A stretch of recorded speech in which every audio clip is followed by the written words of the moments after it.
अस्सलामु अलैकुम व रहमतुल्लाहि व बरकातुह। अल्हम्दुलिल्लाहि रब्बिल आलमीन वस्सलातु वस्सलामु अला रसूलिल करीम अम्मा बाद फ़अऊज़ु बिल्लाहि मिनश शैतानिर रजीम बिस्मिल्लाहिर रहमानिर रहीम। ವೇದಿಕೆ ಮೇಲೆ ಆಸೀನರಾಗಿರುವಂತಹ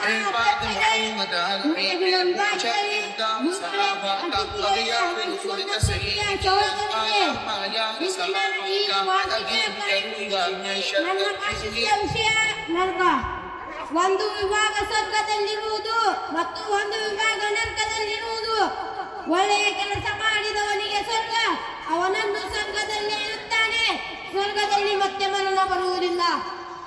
ಕೆಟ್ಟ ಕೆಲಸ ಮಾಡಿದವನಿಗೆ ನರಕ, ಅವನನ್ನು ನರಕದಲ್ಲಿ ಇರುತ್ತಾನೆ, ನರಕದಲ್ಲಿ ಮತ್ತೆ ಮರಣ ಬರುವುದಿಲ್ಲ. ಅಲ್ಲಾಹನು ತನ್ನ ಇಷ್ಟ ದಾಸರ ಗುಣಗಳನ್ನು ವಿವರಿಸುತ್ತಾ ಹೀಗೆ ಹೇಳುತ್ತಾನೆ. ಅವರು ಹೀಗೆ ಪ್ರಾರ್ಥಿಸುತ್ತಾರೆ, ನಮ್ಮ ಪ್ರಭು ನಮ್ಮನ್ನು ನರಕದ ಯಾತನೆಯಿಂದ ರಕ್ಷಿಸು. ಅದರ ಯಾತನೆ ಪ್ರಾಣಾಂತಿಕ ಆಗಿದೆ, ಅದು ಅತ್ಯಂತ ನಿಕೃಷ್ಟನೆಯ ಮತ್ತು ಸ್ಥಾನವಾಗಿರುತ್ತದೆ.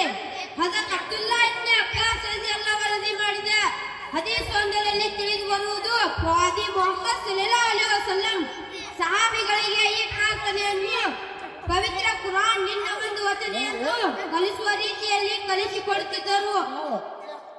ಓ ಅಲ್ಲಾಹ್, ನಾನು ನರಕದ ಶಿಕ್ಷೆಯಿಂದ ಅಪಾಯಾಗಿಸುತ್ತೇನೆ, ಖಬರ್ ಶಿಕ್ಷೆಯಿಂದ ಅಪಾಯಾಗಿಸುತ್ತೇನೆ, ಮಸೀದ್ ದಜ್ಜಾಲ್ನ ಫಿತ್ನೆಗಳಿಂದಲೂ ಅಪಾಯಾಗಿಸುತ್ತೇನೆ. ಅಲ್ಲಾಹನು ಇದೇ ತರ ಅನಸ್ ರಲಿಯಲ್ಲಾಹು ಹೇಳುತ್ತಾರೆ, ಪ್ರವಾದಿ ಮುಹಮ್ಮದ್ ಸಲ್ಲಲ್ಲಾಹು ಅಲೈಹಿ ವಸಲ್ಲಂ ಈ ಪ್ರಾರ್ಥನೆಯನ್ನು ದಿನನಿತ್ಯ ಮಾಡುತ್ತಿದ್ದರು. ರಬ್ಬನಾ ಆತಿನಾ ಫಿದ್ ದುನಿಯಾ ಹಸನತನ್ ವ ಫಿಲ್ ಆಖಿರತಿ ಹಸನತನ್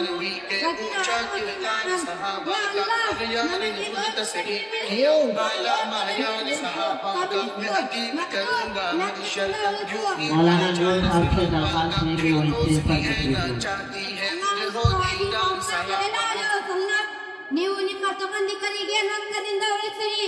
ಕೊನೆಗೆ ಅಲ್ಲಾಹನ ಪ್ರಾರ್ಥನೆ ಮಾಡುತ್ತೇನೆ, ಓ ಅಲ್ಲಾಹ್